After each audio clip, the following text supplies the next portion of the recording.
Why loneliness? Because there's an absolute epidemic. Now, with people having so many different partners. People have multiple partners, do they? Well, apparently Gen Z do. You know, it's this sort of recurring issue of sort of women struggling to raise money relative to their white male counterparts like yours truly. Women really do struggle. A friend of ours was trying to get VC funding for a very sound business, and she was sending out her deck. She was getting rejected left, right and centre. She got a couple of meetings. One of the VCs in the meeting said, not happening, your childbearing age. If you knew it's very likely this person's going to have this huge event in 6 months, you'd probably be logical and say like, well... But that doesn't make women incapacitated.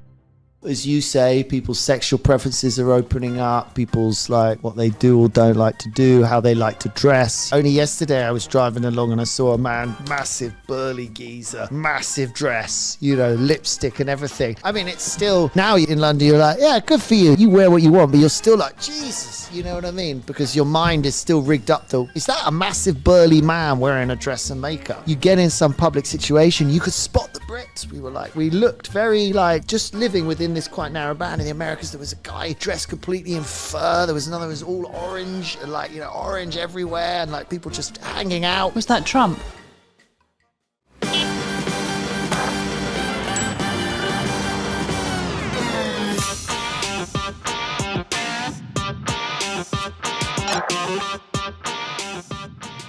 From having an auntie who used to be her stepdad, think about that for a second, to becoming the UK's most successful female Dragon's Den entrepreneur, Rachel Watkyn's story is one of outrageous resilience, dry British wit, and a new plan to tackle the global loneliness epidemic with tech. You've never heard a founder's journey quite like this. Hello and welcome to Business Without Bullshit. I am Andy Uri, and today we are delighted to be joined by Rachel Watkyn OBE.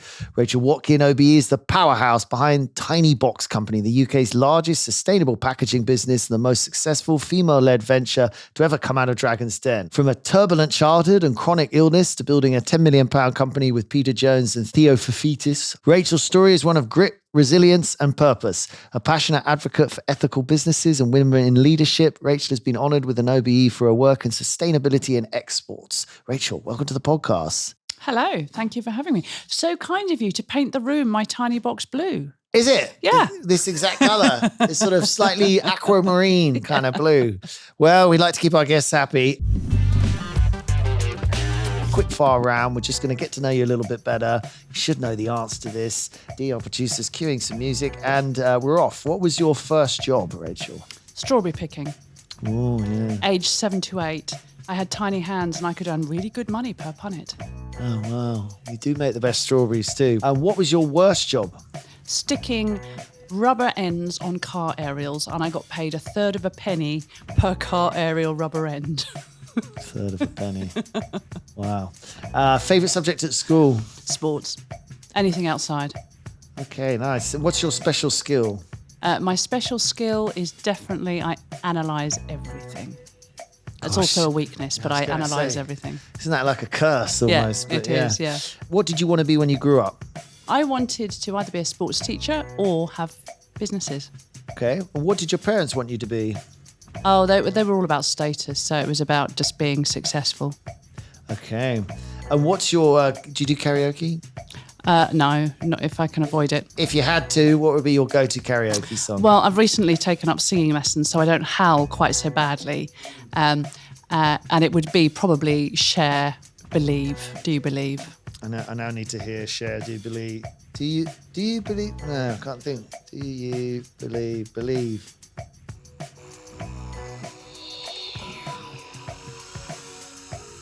I don't know this song. You don't know it? What year is it? Do you know this song, dude? Apparently you're 108, so you must know it. Yeah. Oh, this one.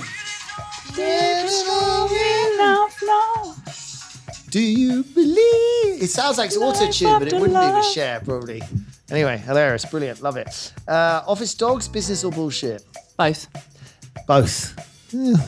Yeah. If you've got a grumpy dog that chews everything, it's bullshit. If they're lovely and they're nice to people, then it's business. Right, love it. And what's your guilty pleasure? Oh, my guilty pleasure. We used to say, what's your vice? But we never get the real answer out of people, I don't think. My guilty pleasures are cuddles, tea, and chocolate. It's quite a good combination at the same time. Brilliant.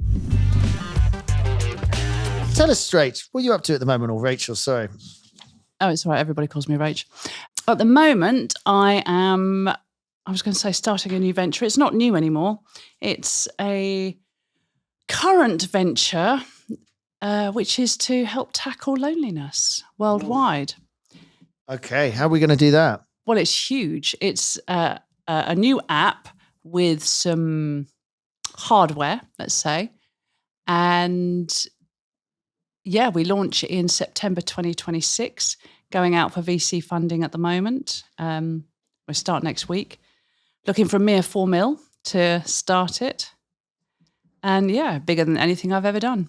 Okay, let's ask this question. Why loneliness? Because there's an absolute epidemic. Like in America, San Mateo is the capital of Facebook, YouTube, the HQ. And yet last year, the government there announced a national emergency across the state of loneliness. 46% of adults, severe loneliness. In the UK, 1 in 3 people has not had a meaningful conversation in the last week. Wow. Has that always been the case? Have we just not really known about it? No. Suffered in silence before. There weren't many surveys in the 1910s, I don't imagine, but... No, but since we have been doing surveys, it's just escalated and escalated, especially post-COVID. So Gen Z are the most anxious generation ever known. And they can't talk to people. So this is all about connecting in real life. Yeah, because loneliness is not social media. It's not connecting in video games or... So when you use social media and chat to people online, it actually doesn't induce the same feel-good chemicals that you get with real-life interaction. So it doesn't generate dopamine like it does when you're talking to people in real life. And we know that the social media situation is just making people more anxious and not helping them. It's having the opposite effect. I remember reading an article years ago that about if a man and a woman, a couple, move locations, so, move from wherever, Sussex to Scotland, the lady, obviously these are generalizations, but the lady would keep up her relationships with the people that she would ring them and she would get it's like, you get called sexist trying to make any generalization, but ladies would get dopamine from conversation and talking with people they know on a telephone. So when they move location, the lady would continue ringing her old friends and she'd get value out of that, feel good about that. The man would be, and he would just have to find someone to go to the pub with and then he'd be happy again, So you do get some good feel factor, but it's not at the same level, not chemically. Yeah. And Gen Z don't know how to read body language. They don't know when it's okay to approach someone, when it's not okay. God, that's strange. When I was young, if you fancied a boy and everybody knew everybody else around the town or whatever, so you tell your friends who would then tell their friends who would tell the boy, and if the boy was interested, he'd come and ask you out. They were the rules. God, I wish that happened to me, locked up in a single-sex boarding school, Anyway, but yeah, no, that sounds like a system. Yeah. And everybody knew the unwritten rules. If he was wearing a wedding ring, you didn't approach. But now with people having so many different partners and... people have multiple partners, do they? Well, apparently Gen Z do. Do they? Yeah. Doesn't that key into the same thing? They're not deep relationships. They're quite superficial, the relationships. So, I'm chatting to them online. We turn up, we have sex. It's a sort of, superficial rather than this is a real bonding dopamine kind of experience. But they want the meet cutes. What's a meet cute? A meet cute is when you meet somebody or your eyes meet romantically in a coffee shop or... Oh, is that how they describe it? This is what they're craving, these sort of, Meet cutes, yeah. Girls were illegal at the school I went to, so I sort of missed all this. But yeah, haven't people always wanted the meet cute? It's a sort of, I'm not saying what you're saying is not true. I'm sure it is true, but for the point of sort of discussing where the issue is for them, it's like people have always wanted to connect eyes in the coffee shop and British people run away. I remember an American, my friend married an American, she moved here and I remember she couldn't understand it. She would be like, that guy keeps looking at me. And then every time I look at him back, he looks away. And I was like, yeah, he fancies you. Well, why does he look away? It's really confusing, And I was like, yeah, because British people, we can't handle it, know? I mean, it was such a shock for me to learn. My wife was telling me that when she was young, she would go to the bar, she'd dress up and go out with her friends at the bar, hoping a man would talk to them. And I was like, what did you just say? I was like, what? When I was in my 20s and I saw women in the bar who I thought the last thing they wanted to do is to have some bloke talk to them and they were on their own. Do you know what I mean? You're telling me they did want someone to talk to them? Yeah, of course we did. I wish someone told me that, I know that sounds ridiculous, but I just assume they're trying to keep their space. So the young generation are feeling very isolated, effectively. They are feeling really isolated, misunderstood, and incredibly anxious because of all the comparisons on social media. So the idea of our project is called Indiki. Indiki, how do you spell that? Indiki.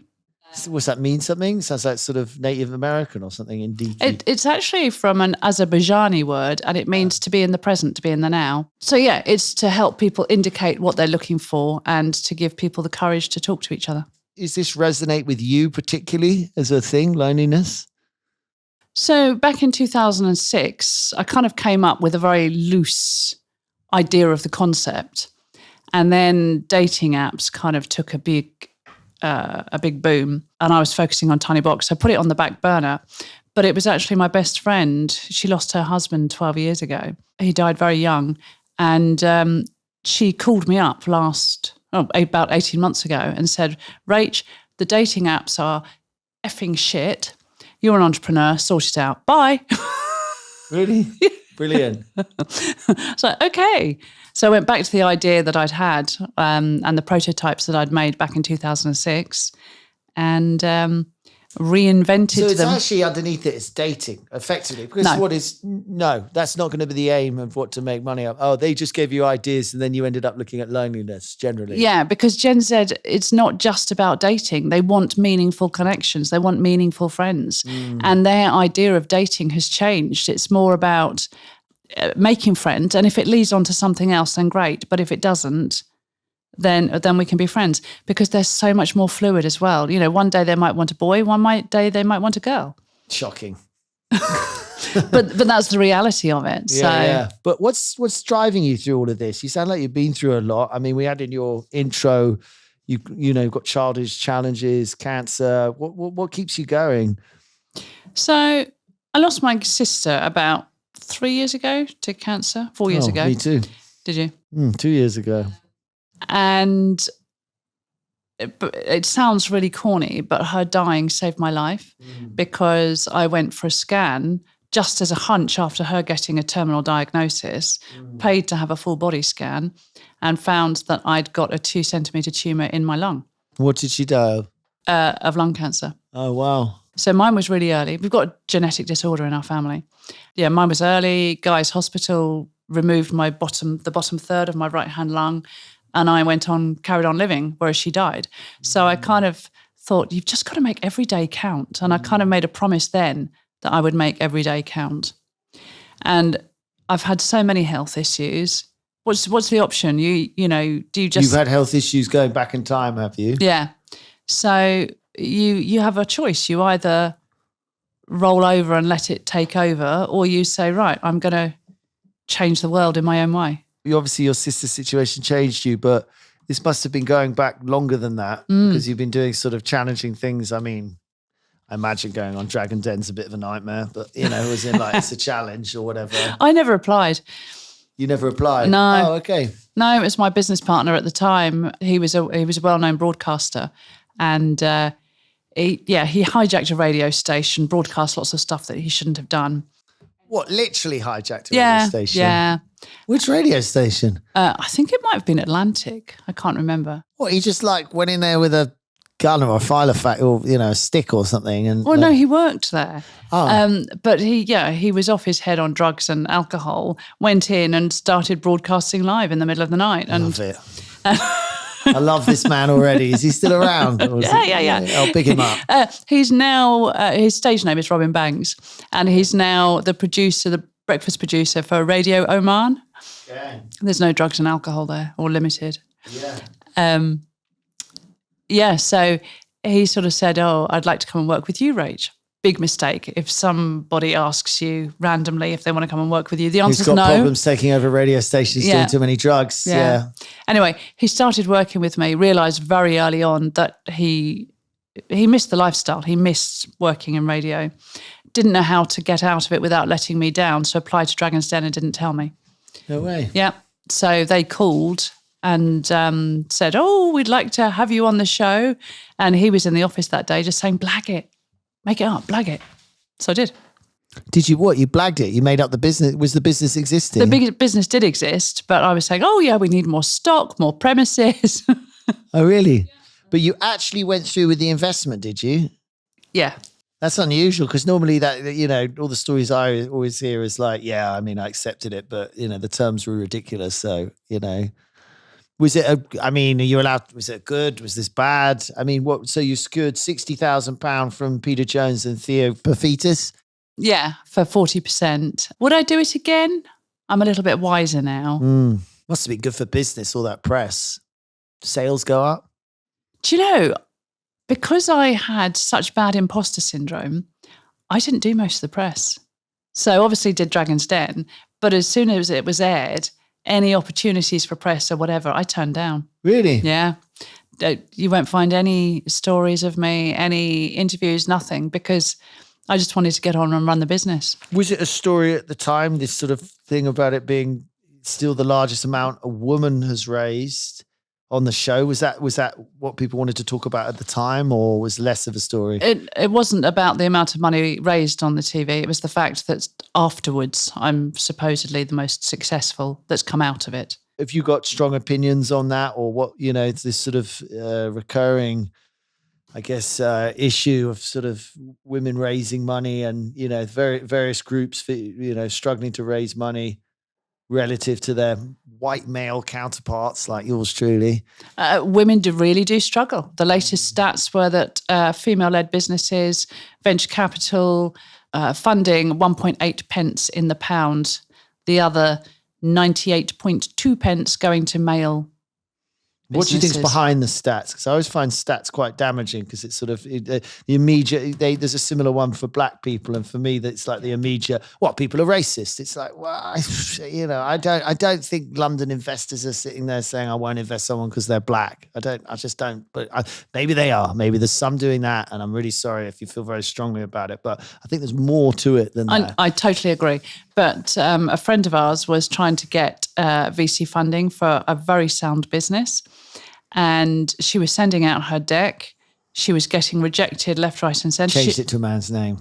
She got a couple of meetings. One of the VCs in the meeting said, "Not happening, you're childbearing age." That makes women incredibly angry. It makes a lot of people very angry. But, from a completely having two kids and watching what that does to your life, whether you be a man or a woman. I mean, even it's more obvious maybe as a woman, you know what I mean? But even as a man, you'd be like, well, you're about to have kids. How's that going to work? It's going to. But men don't get asked that. No, they don't. I guess the assumption. But yeah, I think what I struggle with is that you're not allowed to talk about it. I mean, that example would inflame people. Like, as in when you say it, people are like, how dare they? And it's a bit like, well, someone's looking at an investment. If someone's like, I don't know. I mean, it's a consideration. I don't know. No one wants to say it. It's like the elephant in the room. Do you know what I mean? It's sort of. I think it would probably make more sense if you were pregnant. And we had someone on the show who was pregnant and raised money and sort of went through all of that experience. But if you knew it's very likely this person's going to have this huge event in 6 months, you'd probably be logical and say like, well. But that doesn't make women incapacitated. No. You can still raise children, have assistance in raising the family. How do they know that her husband may have been quite happy to be a stay-at-home dad? Yeah. They don't know that. You are incapacitated if you're going to be the primary caregiver, but you don't have to be the primary caregiver. No.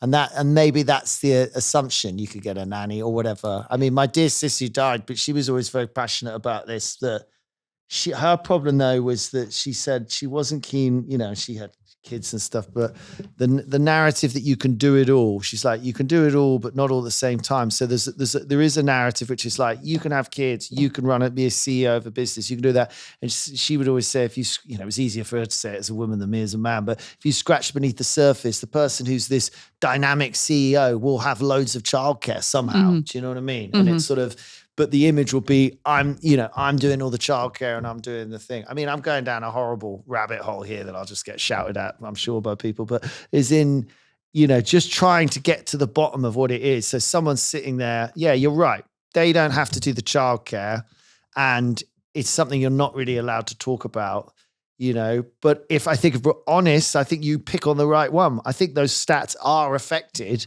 by kids. But if we were having honest, open conversations, then why not just ask the woman rather than making a statement, your childbearing age? She was 27. What's your exit strategy? I aim to exit the business in 5 years and then have children. Problem solved. Yeah. But are we afraid to have the conversation? I mean, I feel awkward having it right now and we're sitting chatting about it. I mean, 27 is very young. I would say, don't fucking have kids. I was like, give it at least 10 years. Like, But they were open enough to say, you are childbearing age, so therefore you're too risky. So she then sent the deck from her husband's LinkedIn account and was inundated. Yeah. I mean, I go on the basic theory that at the moment, the money is still mostly controlled by men, and people invest in what they understand, and they're going to understand men like them more than a woman like them. So you just need more women investors, because it's much harder for, it's a much easier conversation than a man saying that than a woman saying, I'm a mother too. I know you're pregnant. How are you going to, what's the plan? You know what I mean? But it's a whole combination of unconscious bias. And then on top of that, a lot of the time women don't have enough confidence to ask. To ask what? To ask for VC funding. Yeah, well, Brits have a problem, full stop, but I can imagine women even more. But if we're not asking for it, then obviously our stats are always going to be lower. As someone who you saying, you suffered from imposter syndrome and didn't do the PR and stuff, but it sounds like you do have a fearlessness to go and do these things. Is that fair? I do now. Okay. Like now you're like, I'm doing this new business. Yeah. I'm going to go ask for money. Yeah. What would be your advice to a man or woman, I guess, but who you have the confidence to go ask? Yeah. What else would you tell them? Have your facts and do your research, because there's no excuse for not doing research now. It's at our fingertips. ChatGPT. Dragon's Den being Dragon's Den, is that the same reasons? I mean, we're on national TV. They're not going to be saying, you're a bit childbearing age. Why do you think women are not succeeding on Dragon's Den? I think they're succeeding more, but again, probably less women ask. So I run business clinics all the time, and women don't dream big as a general rule. They tend to think small and don't like to think bigger, almost like they're not entitled to.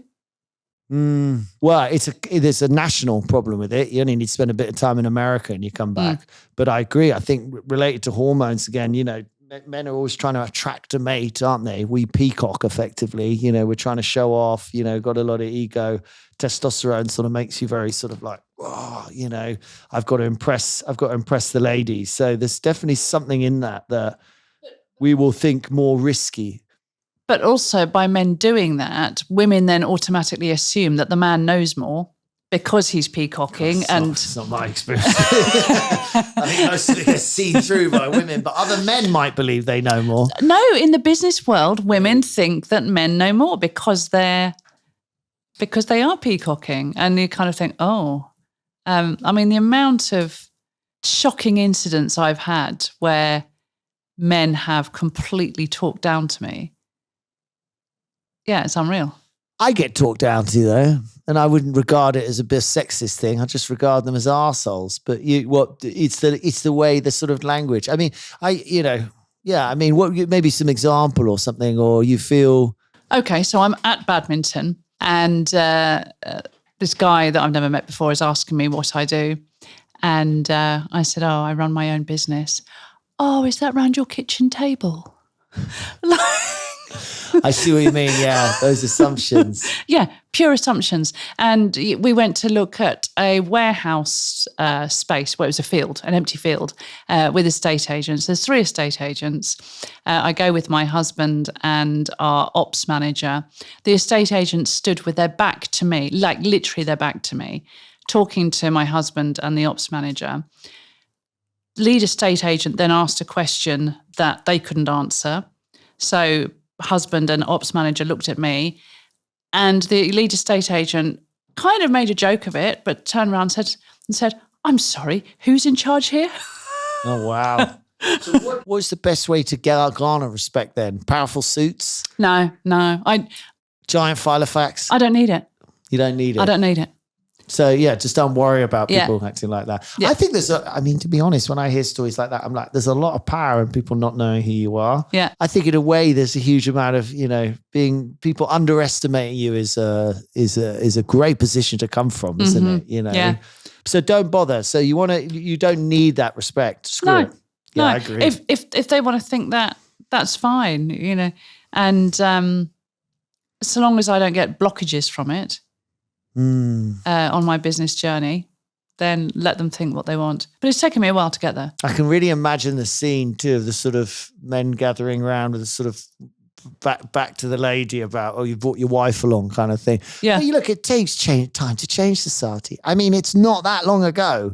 Like, my dad's in this business. He's 82. He remembers the world when it was men ran everything. You'd have a room of women who were secretaries. Your choice of jobs was secretaries, nurse, air hostess. He was like, there were like 4 jobs. And he said, you get some fucking clever secretaries and stuff. Because if you're clever and talented now as a woman, I mean, no offense to any secretaries, some very clever secretaries out there, but when there's only 3 job choices, and you're a NASA scientist, you know what I mean? You'd end up, working as a secretary. Oh, that's what I was told when I was at school. I could be a secretary, and the army are now taking women. Really? Is that what they said? That was my options. You would have been a brilliant secretary, Rachel. One of the best. But how far, all I'm saying is it's changed. It's not that long. When did it really change? When did women really, the World War II changed it a lot because suddenly women had jobs and they liked it. And that was the start. But that world, carried on, I think, for a long, long time. Probably you'd have to start sort of charting the 70s and 80s. It started to sort of be a thing, a conversation. Yeah. Even in the early 90s, I was working in software, and it was very, very different then to now. It was... the HR director overheard our sales director telling me to wear a short skirt for the presentation the next day. HR director was horrified. To me, it was just normal chat, normal expectation. Wear a short skirt. Yeah, I mean, my only defense to the inequality is that I don't have a male friend who's in charge in his home. All men I know are terrified in their home, as in like they do exactly what their wife says. They never touch anything, and they're like, I don't know, we've got builders around at the moment. He was asking me, should I do this? Should I do that? And I was like, you should wait for my wife, and you should ask her because I'm not allowed to make those kind of decisions. Oh, we have the opposite. Oh, really? Yeah. Steve's in charge. Steve is in charge, yes. Oh my God. So you swap roles. You're in charge in the workplace and he gets to be in charge at home, because what's happened to me now is the women are in charge in the workplace and they're in charge at home. I'm like, I need to bring back men only clubs just to be in charge somewhere. No, I mean, Steve was talking to me about boiler things yesterday and repairs to our house and everything. I'm going, blue job. Yeah. I think the question for all of us is, it is changing, I hope. I mean, it's certainly changing in my world. I think the way I'm having to learn, we're all having to learn, what does a mixed decision group look like in terms of diversity of thought, diversity of everything, that we're not all just blokes from wherever, And I think that by women wanting more, it has really kind of challenged where men feel that they fit in society.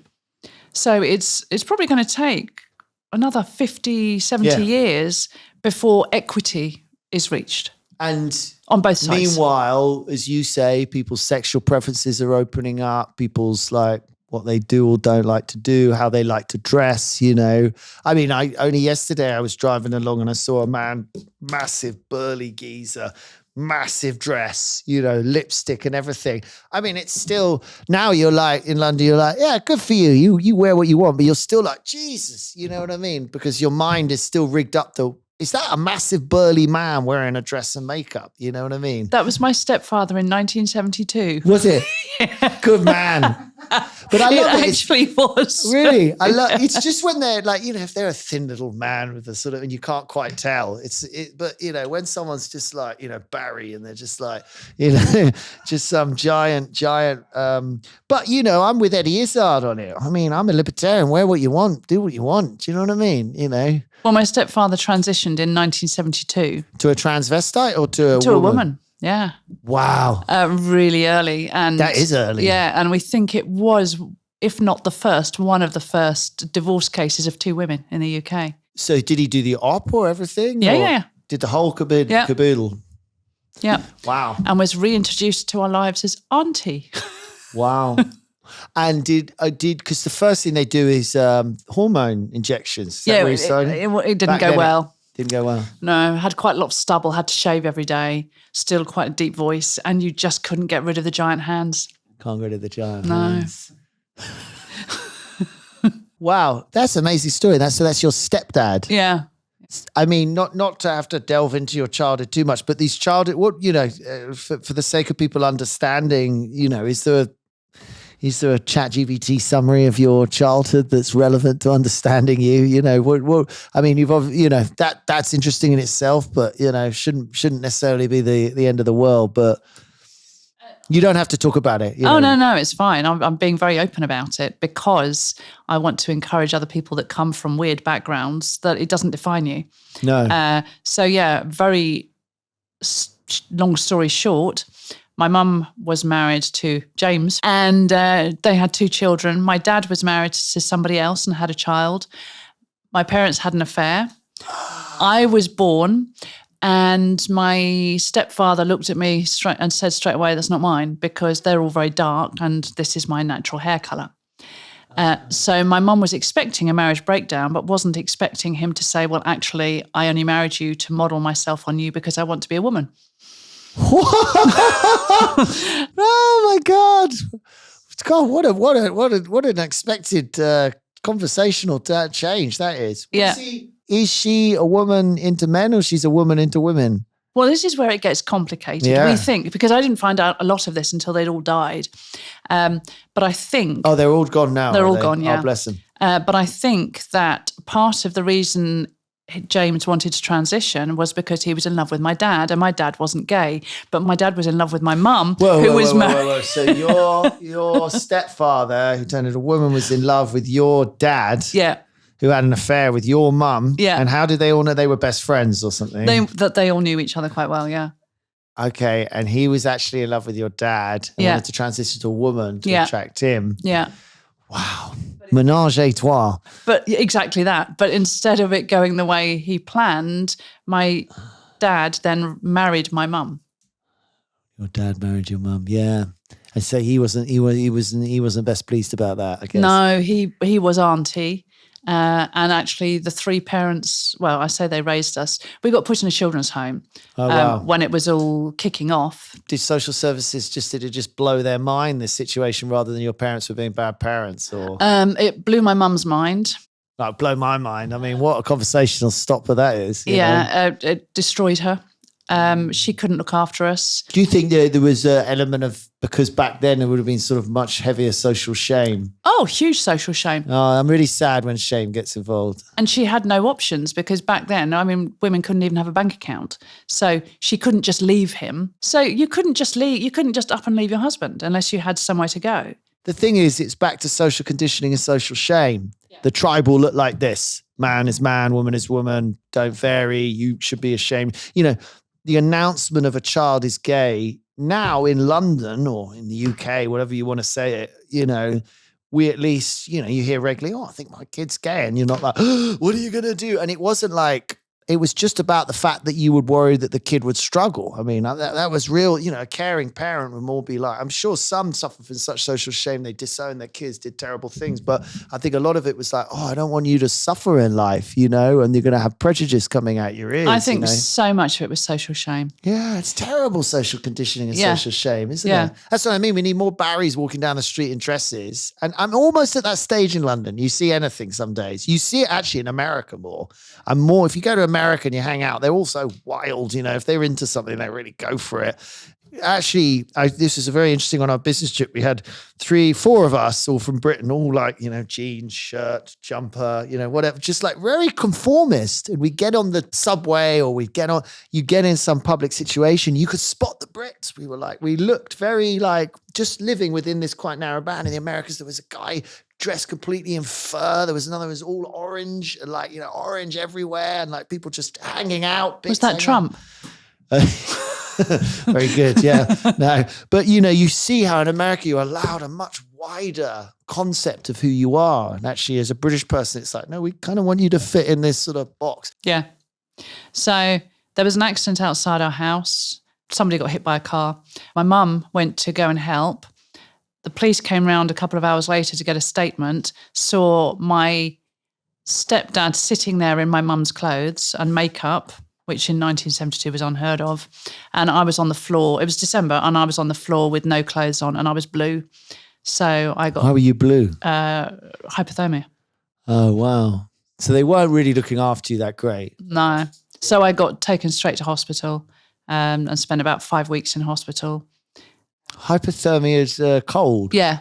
So the social services note said that I was about to lose my toes and feet through frostbite. With great respect to your parents who passed, that shows a darker side to this conversation. Yeah. You know, because it's so intrinsic in us to look after kids. Yeah. You know? So from that point, you ended up in care. Yeah. No, I was 8 months old when it happened. Oh, right. Right. You were a baby. Yeah. And then at age 3.5, my real mum and my real dad got married. And so we got sent to live with them, with Auntie living around the corner. And terrible mistake. That was bad? Yeah, really bad. Okay. Because my mum never recovered. She had undiagnosed bipolar. Mm. She wouldn't get up for days, and then she would get up and have manic episodes. We were nicknamed flea bags at school because we were filthy, and my dad was an alcoholic. So, wow. Out of all of this, you know, and running companies, how do you protect your well-being? And how do you protect your well-being if you're a founder, I guess? So I think one of the most important things is not sweating the small stuff, because people say to me, stuff will happen at work, and people will say to me, how do you stay so calm? How do you not react to it? And it's like, it's just not worth it. In the scope of things, it's not worth it. And I think that stress is like the biggest killer. Don't get me wrong, I do get stressed, but I'm really making an effort now to just not let stuff get to me. It's only money. It's only money, and it's only a business. I think COVID certainly taught that you never know what's coming, and you've just got to deal with it when it happens. Yeah. Yeah, it's weird, COVID, this weird film we all watched. It's like, it's not real, is it, you know? Do you do stuff specifically to look after your well-being after all the experience you've had? If you ended up, you meditate or you do anything, you know, or you've been through the fire, so therefore... Oh, no, I do meditate. Do you? Yeah. Because that's sort of not sweating the small stuff, isn't it? Yeah, I do it before bed because I do meditation, manifestation and visualization, because then you think about it overnight. Wow. So it relaxes me before bed. There's one my wife puts on, we sometimes listen to it together. We don't know what happens after 10 minutes. They might after 10 minutes just like, you know, talk absolute crap. I don't know. I was like, do you actually know what happens at the 20-minute mark? Because we always pass out at 10 minutes. Yeah. But I do that. I run or walk most days. Got into yoga a while back, but that's sort of stopped for now. But I'm active. I'll play badminton. Yeah, anything to kind of de-stress and focus on something else. Sort of the chilled sport, badminton, and like squash, isn't it? Yeah. Sort of the ball goes slowly. I mean, genius idea. I don't know where badminton was invented. I've seen the Brits got involved, you know. Someone said, this tennis is a bit quick. You slow it down a bit so I can sort of have a little rest in between each go. What kind of legacy do you want to leave? I mean, big word, you know. let's think big for a minute. If I could leave any legacy, it will be to get people talking again. To stop being afraid of conversations, of approaching people, because we're heading for a societal breakdown. It's a huge problem. I genuinely believe that unless we change, we are completely breaking down society. We don't have the extended families anymore. It's all about the nuclear family. Everybody else is pushed away because of boundaries and... Explain that a bit more. How many people live with their grandparents now, or have their grandparents around the corner, or have their aunts and uncles that they talk to regularly? Yeah, did they originally? Because Yes. I always feel as sort of London and the southeast is what I know, that Britain has had this attitude of, well, we stick the old people in a cupboard and when you're young you leave home. But it's been like that. It feels a long time. Maybe it wasn't so much. In the 80s, it was normal to have your aunt around the corner, your cousin up the road, and the whole family would bring up the children. It wouldn't just be the mum, it would be the extended family. But now, because of children not having safe zones, they don't get a clip round the ear. And I'm talking metaphorically, from granny sort of saying, you don't want to do that, love. The wisdom's lost. Yes, the wisdom is lost and the resilience is lost. It's so true. Also, I just think the only people who can really care about their old people are their kids, I mean, you can stick them in care homes and pay someone to do it because you want to hide away from it. But I mean, ultimately, who's going to, I'd put up with my parents, whatever shape or form. They're my parents, it's sort of. But that's unusual now. Yeah, I think that's really true. I would say the funny thing is, maybe it isn't for everyone, but talking to someone or talking to someone, a stranger, even, as someone grew up in the 80s, or I don't think that was ever super easy. Like even now when I ring someone, I've got to ring a client, or even when I've got to ring a friend, I look forward to it sometimes, but I'm not very good on telephones, but it's kind of like, right, I've got to ring them. Right. Okay. And it's this really intense experience talking to someone on a phone or talking to someone in person, isn't it? Now, I'm a social person, so I do enjoy that, but it's easier. It's still easier to text. I mean, I'm generation, 47. So texting came in when I was 18. So that was a big thing at university. Everyone started texting. The moment you could, it was like, oh, this is brilliant. I don't have to ring people all the time. So the point is you talk to people before because it was kind of the only option. You rang them or you spoke to them in person. No email, no text, So the more of these options you have, quite hard to overcome the thing that, and maybe it's about that, that famous book, Thinking Fast, Thinking Slow, how much the brain hates to deploy its like cleverer bit, so you've got to sort of automate a bit. So it requires so much less energy to just text someone, put your phone down, that actually engage a conversation. The brain's avoiding using the energy. It is, but at the same time, by you just texting them, you are making completely false assimilations of their life, because you're seeing their Instagram posts and you don't know what the truth is. No, and by just texting, you're never getting that balanced view. You're thinking that everybody else is having a fantastic life while yours is going to shit, and then you're like, well, what's wrong with me? It must be because I'm ugly or whatever. Because people aren't having those meaningful conversations. They're not saying, oh, do you know what? It's a great photo, but it was a terrible day.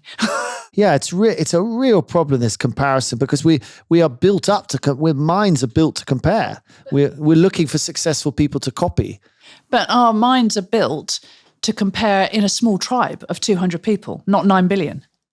So don't we just need to get rid of social media? I feel like it's eating itself anyway. I feel like it's gonna disappear because it makes everybody unhappy. It's becoming like smoking. Everyone's like, well, you could do it if you want, but it's terrible for you. But the average Gen Z is spending 7 hours a day on their phones. 7 hours a day. I mean, I said it before we came on air. I'm like, we are basically at the brink of World War III. I mean, we may as well be in the Cuban Missile Crisis. And no one's even talking about it. Everyone's carrying on. We're so like numb and and in a way, I'm happy about that, numb and don't give a shit. It's just like, well, if it's World War III, I'll see you tomorrow. It's because everyone's so overwhelmed. We're just it's like, we can't take any more stimulation or any more fear mongering. And the other problem is that nobody knows what's true anymore. because there's so much false news. Where's the truth? How do you navigate the next 6 months as an SME, given the world's basically supposedly going down the toilet? So husband and I were talking about that on the way here.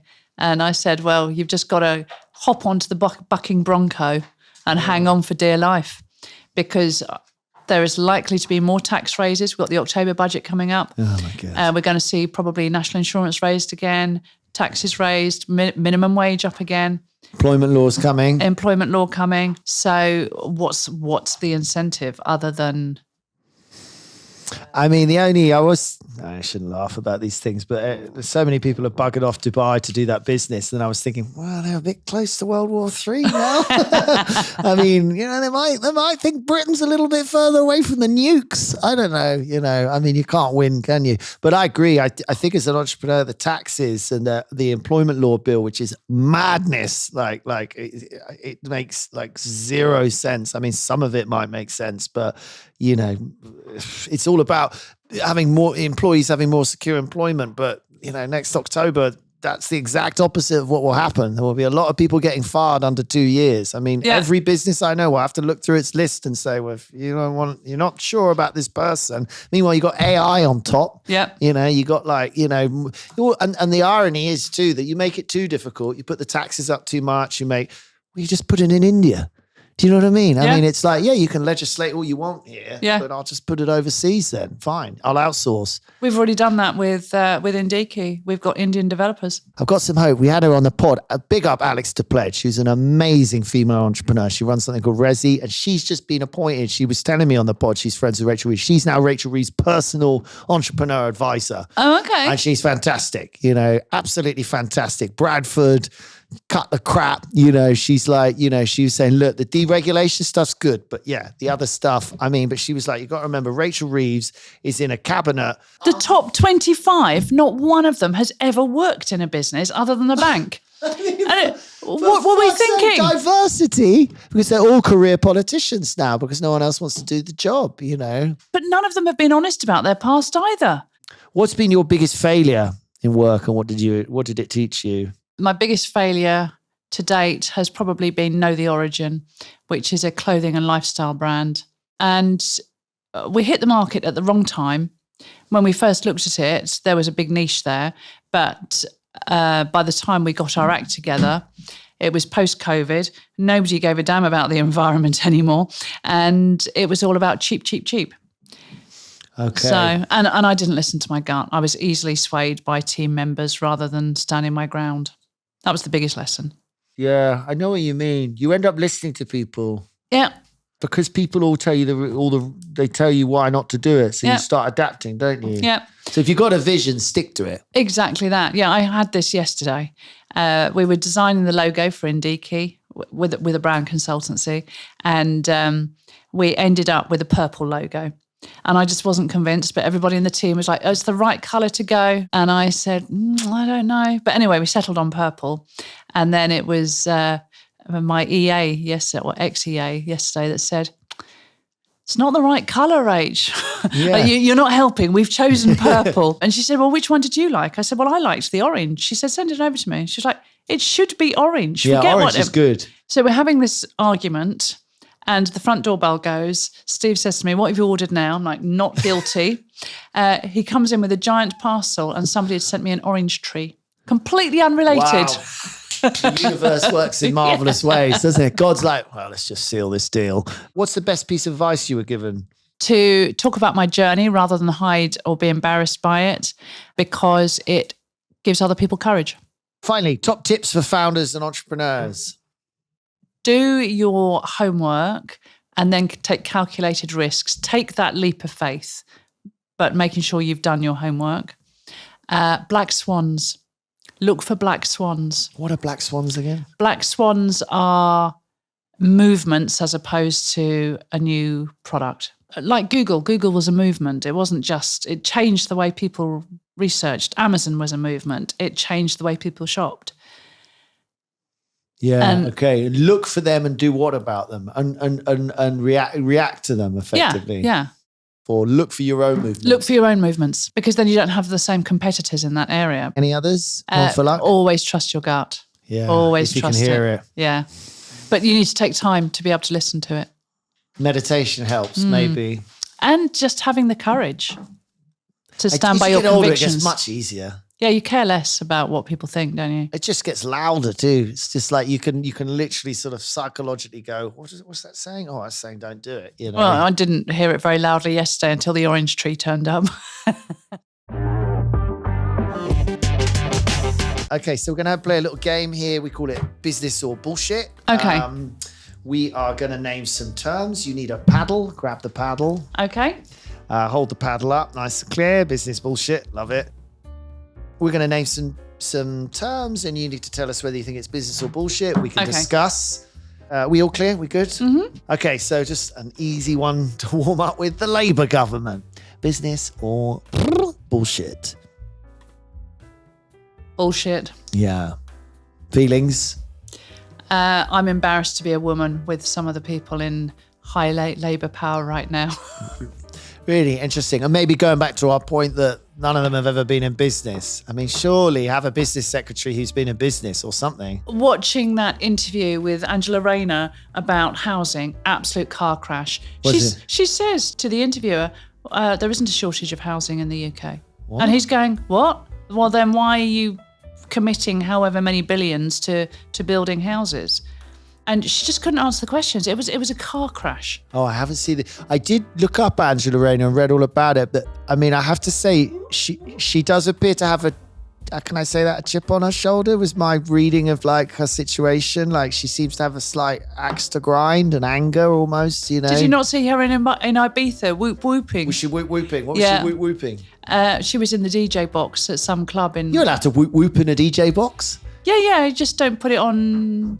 Oh, she posted. Yeah, she's down with the kids and everything. Exactly that. She's quite righteous. Yeah. And sort of, you know, left wing is cool, and you know, those rich people are bad or something. Yeah. I mean, I always struggle with that. You know, why is it not prejudice to hate rich people? I mean, when you swap those sentences around, you say, we don't talk about poor people like that. I mean, we should be nice to everyone, shouldn't we? Yeah, it's about the person. ESG investing, environment, social, governance. So investing in impact investing, another term, you know, investing in, you know, you're into ethics, apparently. Bullshit. I'm going to say bullshit because it's about the business model. It's not about just investing in something just because it ticks boxes.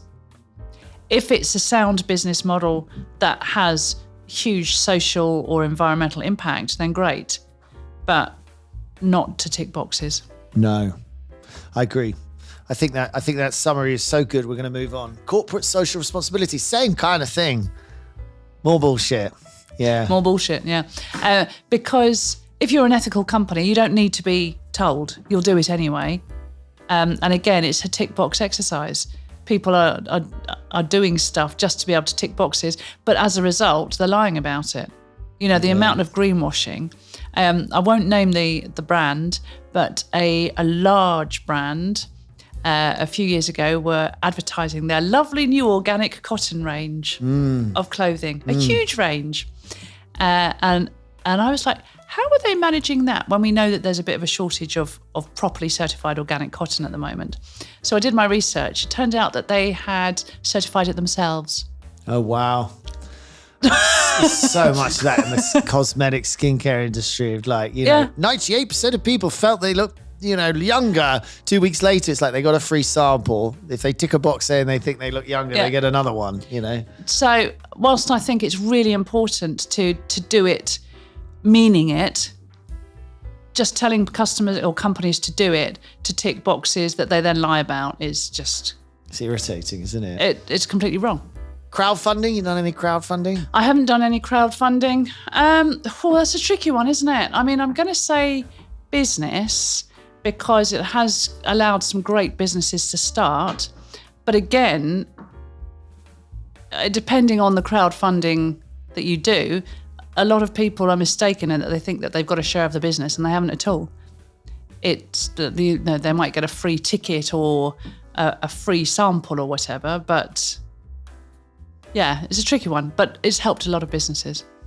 a bit like Dragon's Den, really. It's sort of crowdfunding in a way. It's advertising a lot of it. Yeah. It's sort of getting it out there, Yeah. you know.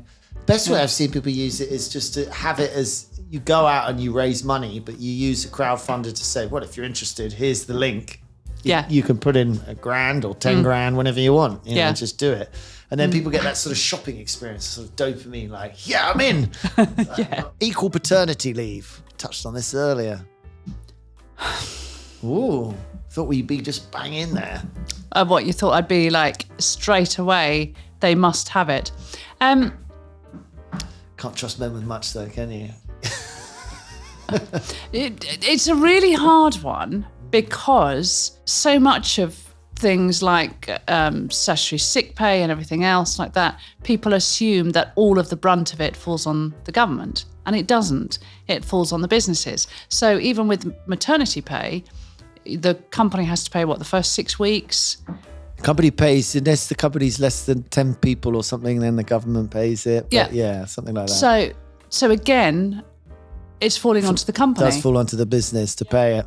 You're hitting on something I very much agree with you, because it's this sort of constant narrative of like, well, we've got to look after employees. And yeah, you do. But if the businesses are always paying for it, it's like, where's the line? You know, it's like, I mean, as my dad would say, it's like, I'm all for you having a child, but that's your choice. You better budget for it. You know, it's like, why is it my responsibility to pay for you? You know, what if you want to have one every year? I'm supposed to just like be cool with that. You know, if you want to do it, but have some money to do it. Don't get me wrong. If people are genuinely sick, then I obviously want to do everything I can possibly do to help them.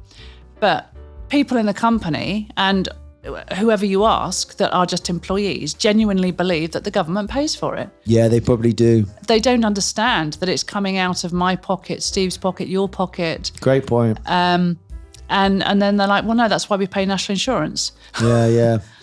There's a lot of assumptions like that. There's a lot of misunderstanding about tax and, what falls on. Oh, companies can afford a couple of extra percent. No, most of them are breaking even. That involves someone else losing their job. And I'm going to get a lot of backlash for this. But one of the things that I found out recently, which I was like, is that fair? Was somebody that had been on maternity leave, which obviously we'd paid for as well as the government. And then they came back to work and said that they were pregnant again. And that they had accrued 11 bank holidays whilst they'd been on maternity leave. So they didn't really need to come back to work because they were going to come back 1 or 2 days a week. And the 11 bank holidays that they were owed from when they'd been on maternity leave. It's true. It's how it works. They accrue holiday. That blows my mind that people on maternity leave accrue holiday. So they didn't need to come back to work. Yeah. And I was just like, is that totally Especially fair? when you're having to keep the job open. Yes, exactly. You can't really hire someone to replace them. Exactly. Yeah, it's. I have to say, it's a really tricky conversation. It is, and again, it's one that people need to be calm and level-headed about, rather than getting angry about, or sort of not allowing both sides to say. But no one really wants to hear what the employer thinks, even though, because we're the massive minority, even though there's loads of them, it's sort of nobody. And you take that stat about how, there's 5.5 million businesses with lower than 250 people. I mean, most businesses are tiny, losing a member of staff for a year is a major issue. Training someone else up. Still having to pay something towards them, having a new person, the training time and everything else, and then keeping the job open for them to then say, well, I'm not coming back, or I'm now going on maternity leave again. Tricky. I think the law is there for a reason, because I think it does create safety for someone. Absolutely. To have children. You don't want people in fear of having it. I mean, population decline, or, Yeah. Is it your right to have a child? Well, I think it's a bit strong. I think it's your privilege to have a child, and, God willing and whatever, I hope it happens for you if that's what you want in life. But it's not a right. It's not even a right from God. It's a sort of like, it's something that we should all be very supportive to give you the opportunity. And we do everything we can. We have flexible working and everything else, but it would just be nice if people realised that it was coming down to the human behind the business. Anything else you want to tell the world about? I've written a book. You have? Yes, I've written it with my sister. It was my sister that wanted to do it. Your sister who passed? No. My elder sister.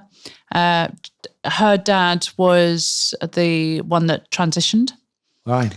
And he died in 2020, leaving them with not a great relationship.